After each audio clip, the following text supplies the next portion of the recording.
Welcome to this explainer. We're actually going on an epic quest today. We're going to navigate our way out of the dark, bewildering, trap-infested jungle of Wall Street and step right onto a beautifully clear, simple path to financial freedom. And our map? The timeless wisdom found in J.L. Collins' landmark guide, The Simple Path to Wealth. Let's kick things off with a quote from the author's teenage daughter, because honestly, it hits the nail right on the head for exactly how most of us feel. She basically says she knows money is important, she just doesn't want to spend her life thinking about it. And right? We all have way better things to do with our precious time than obsess over our finances. We've got mountains to climb, businesses to build, and lives to actually enjoy. But as Collins points out, if you just ignore your money, you're leaving yourself wide open to the charlatans of the financial world. Bottom line, we have to master our money or it's absolutely going to master us. Part 1. The Quest for Freedom. The very first step on our journey requires a pretty major mindset shift. See, the real goal of this quest isn't just about building up some standard retirement account for your old age. It's about claiming your ultimate freedom from being what Collins calls a gilded slave to a paycheck. So, the absolutely crucial point here is securing what Collins memorably dubs FU money. This is it, the ultimate victory condition. It's having enough cash stashed away to be completely free from the demands of anyone else. It gives you the absolute power to just say no, walk away from a toxic job, and live life entirely on your own terms. It's not just about retirement, It's about having real options today. And this isn't just some academic theory for the author. Shortly after 9/11, Collins was unexpectedly kicked to the curb and laid off from a really fantastic, highly profitable job. Watching the news of a dismal economy, his 8-year-old daughter asked him, "Daddy, are we poor?" He was able to look right at her and say, "No, honey, we have money that's working for us instead." It was that exact stash of FU money that kept his family completely safe from a devastating financial crisis. Part 2. The 3 Simple Rules.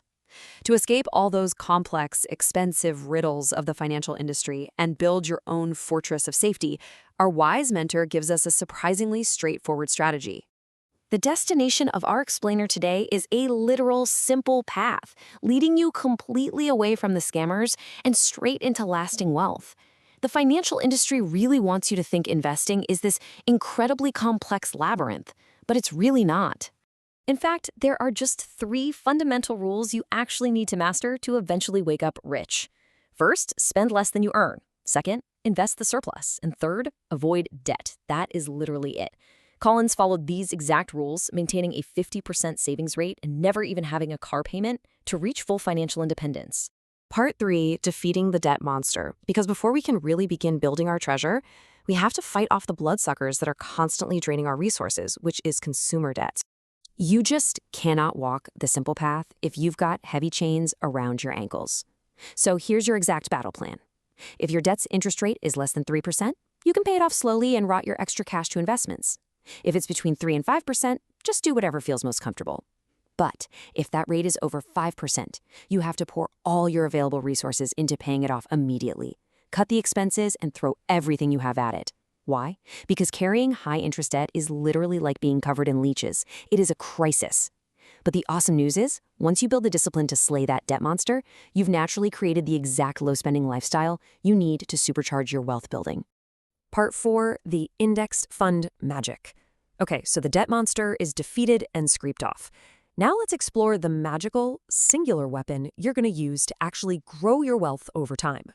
The financial industry intentionally makes investing seem incredibly complex solely to trap you into paying their high management fees. They desperately want you to think you need highly paid professionals picking stocks for you or some opaque instruments to navigate the market. But here's the simple truth. Complex investments exist for one reason: to profit the people who create and sell them. And here is a truly shocking fact that just completely shatters that Wall Street illusion. Over periods of 15 to 30 years, a simple index fund will outperform 83% or more of highly paid, actively managed funds. No way, right? Let me repeat that. By doing the absolute simplest thing possible, you beat the vast majority of professionals whose entire job is to beat the market. So by buying a single broad index fund, and Collins specifically champions Vanguard's VTSAX, Total Stock Market Index Fund, you instantly own a slice of the entire U.S. economy. We're talking pieces of roughly 3,600 companies. What makes this such a magical weapon is its self-cleansing nature. Think about it. If a company fails, it naturally drops off the index. If a company wildly succeeds, it grows and takes up more of the index. You capture all of this upside without the massive compounding drag of advisor fees eating away at your future freedom. It's an absolute game changer. Part 5, Accumulation versus Preservation. Now let's see how this all builds into an actual portfolio strategy, which is based entirely on where you currently are in your life's journey. Collins breaks this down beautifully into 2 distinct stages. While you're young, employed, and actively accumulating wealth, you can aggressively keep 100% of your investments in stocks, like VTSAX. You absolutely want the highest performing asset class in history to build up your FU money. But once your earned income slows down and you actually need to start living off that money, you enter the wealth preservation stage. Here, you simply add a bond fund, like Vanguard's VBTLX, just to smooth out the ride and protect your capital. So it's not really about your age, it's about whether you're adding to your pile or eating from it. Part 6, Weathering the Market Storms. Because any great hero's journey involves facing a massive, terrifying storm. And in the investing world, those inevitable howling storms are market crashes. This is really where the battles are won or lost. Dramatic drops in the market are completely normal. The market is going to plunge, just like it did in the 2008 crash or during the recent global pandemic. The media is going to scream that the sky is falling, but you know what your greatest superpower is in those moments? Simply getting your mind right, toughening up, and doing absolutely nothing. If you panic and sell, you lose. But if you hold your index funds and just ride out the storm, the self-cleansing market has historically always recovered and grown. And that brings us to the ultimate victory condition of your quest. It all comes down to incredibly simple math. Just take your total invested assets and multiply them by 4%. If that number covers your annual spending, congratulations, you have officially reached financial independence. Your FU money is fully funded and your investments will literally replenish themselves faster than you draw them down. So I'm going to leave you with this final thought today, directly inspired by folks who've used these very principles to basically sail the world and live totally on their own terms. Will you continue letting complex consumerism keep you shackled to a desk as a gilded slave? Or will you take this incredibly simple map today, slay your debt, buy the index, and finally claim your freedom? The choice and the wealth is entirely yours.